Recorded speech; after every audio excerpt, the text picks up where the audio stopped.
Greetings to everyone. My name is Nadia and you're on my channel called Betty Neddy. Almost a year ago, I uploaded a video called Things I Love and Hate in The Sims 2 Pleasantview. And today I am doing the same kind of neighborhood review for Strangetown. A quick disclaimer that the hate part doesn't mean I'm hating on the neighborhood or its creators. Actually, a lot of that stuff can even be viewed as something positive that could excite our imagination. So let's get into the video. Strangetown is the second neighborhood that came with the Sims 2 base game in 2004. In spite of the fact that it was completely different from Pleasantview, or as it is also called the Hood Number 1, it got just as popular and it still beats the base game Veronaville and the three newer neighborhoods with ease. So here is the list of things that I personally find the most fascinating about Strangetown. Part 1. Love. 1. Storyline. And Drip tells him to— Wait, isn't that Bella Goth who went missing in Pleasantview? Yeah, I think that's her. She'd better get away from here, knowing my aunt. If I had to rank Pleasantview lore on a scale from 1 to 10, I would give it a 7, but Strangetown gets a top grade from me.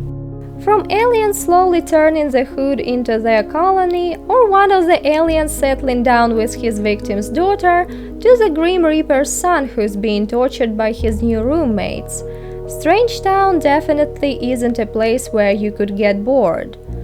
Complicated family trees, mysterious disappearances, multiple enemies ready to start a fight with each other, Bella Goth or a clone of her strolling down the road to nowhere.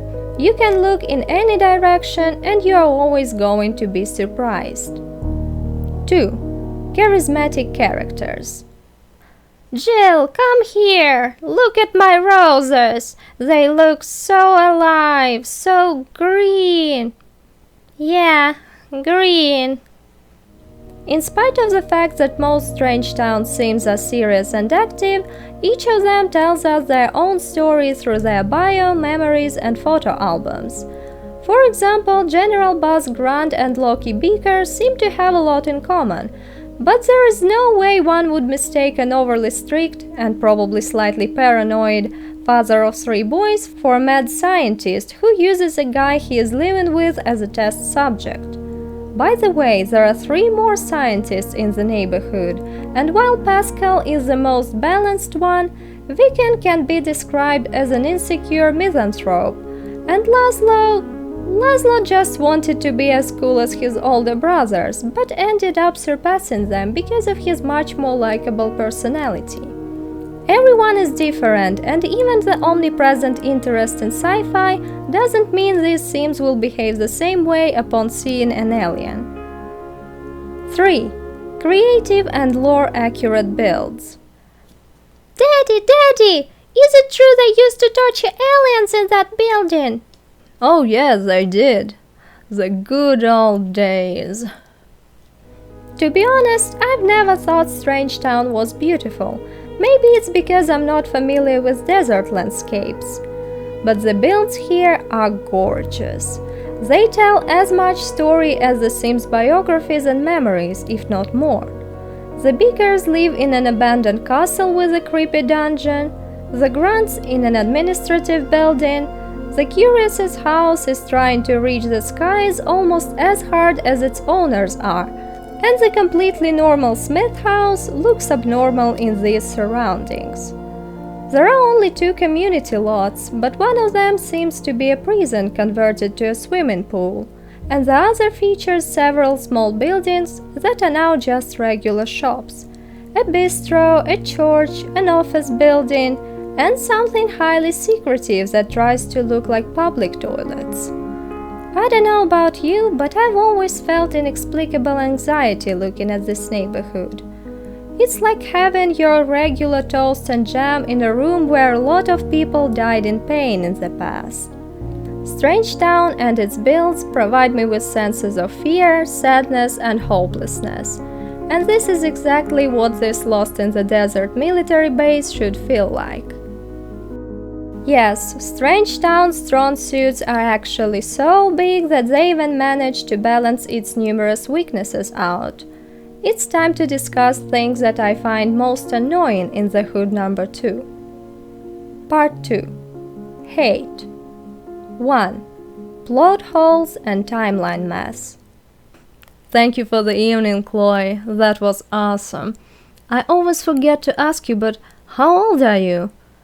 Oh, I went to school with your father, let's put it this way. What? There is no way you are the same age as my dad.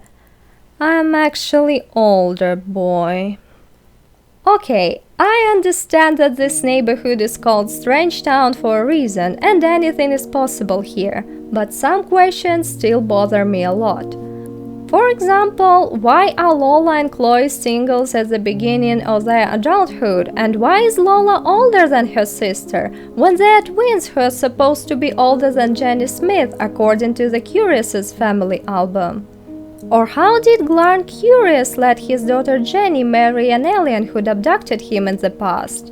Judging by the fact that Glarn had abandoned his first family, he wasn't a big fan of aliens or half-aliens.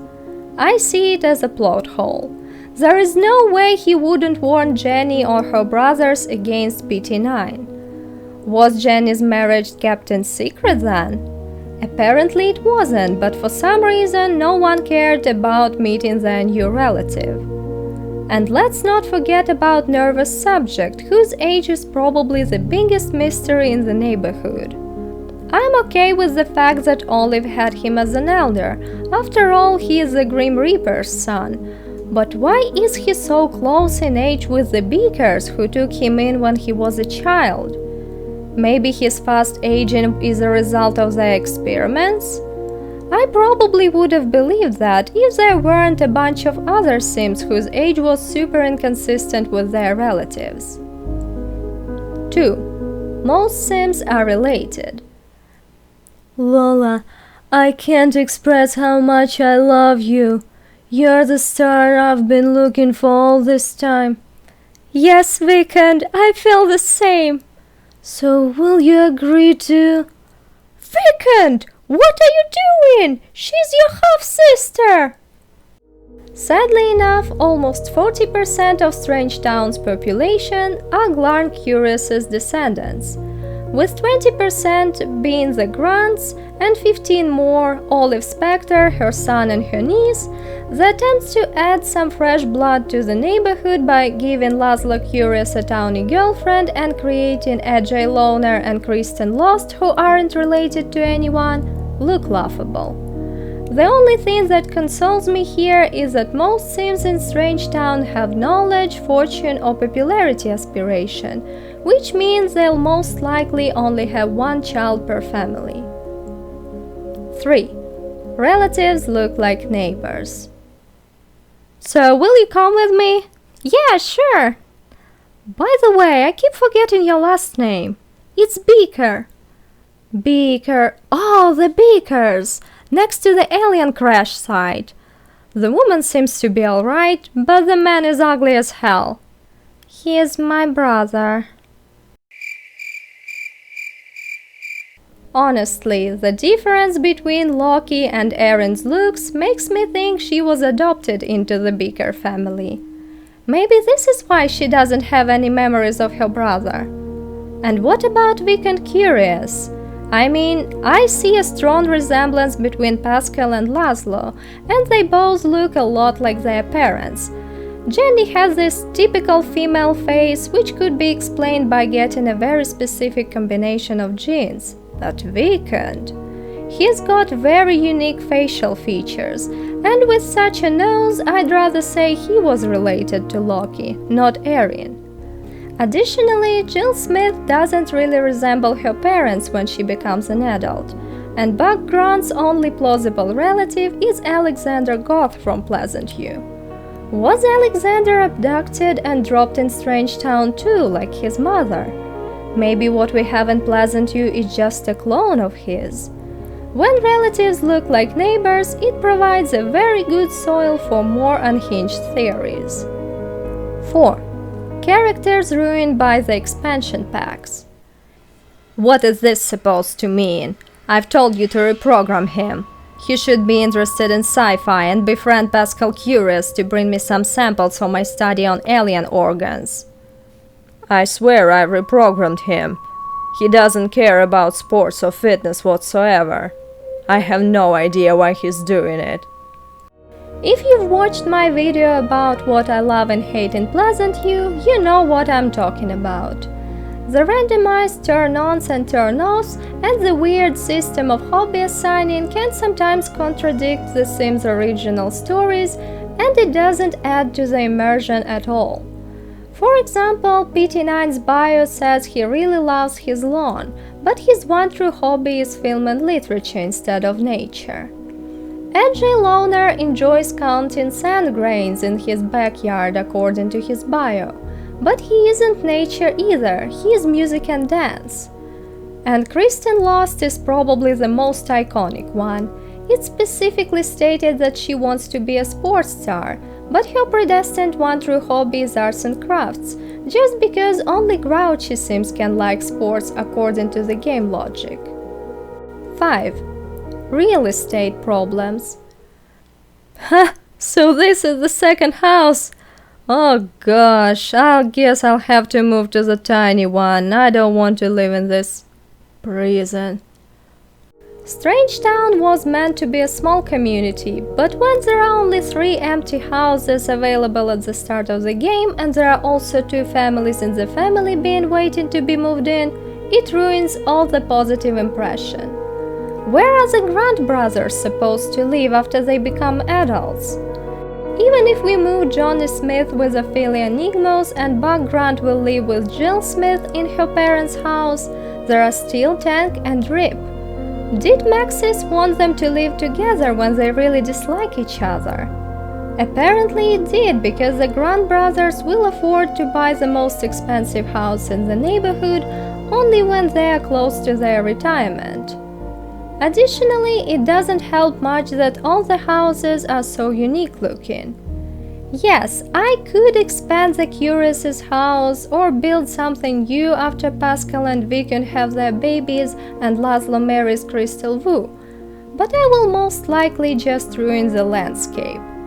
Not everyone in the community is a great builder, and it looks like Strangetown isn't for the unlucky ones. 6. Corruption teasing. Veni Domine in annis magni terriblis later mortis. I knew you would summon me, my love. Olive? What? Unfortunately for the players, Strangetown's lore creation is just a series of crimes, starting from a bunch of unfinished Sims buried in Olive Spector's garden, and ending with the fact that most of them are Bella Goth acquaintances for some reason. A lot of Simmers attempted to add the Grim Reaper to the Spector household or resurrect Lila Grant in search of answers, only to discover that their save file was no longer playable. I understand that at least the Grim Reaper storyline wouldn't be possible without adding the teasing memory about him. But why weren't there any warnings about possible consequences if you mess with him? Do you want to tell me the developers didn't know what could break their game? Anyway, as I said earlier in this video, Strangetown is so cool as a neighborhood that one can barely notice the numerous inconveniences. It's a perfect hood for sci-fi and paranormal lovers, and for someone like me. At least for as long as I look like this. But that's all for the video. Write in the comments if you feel the same about Strangetown. What is your headcanon for Lola and Chloe's age? How many times you've broken the game while messing around with Olive Spector's story? Thank you very much for watching. See you next time.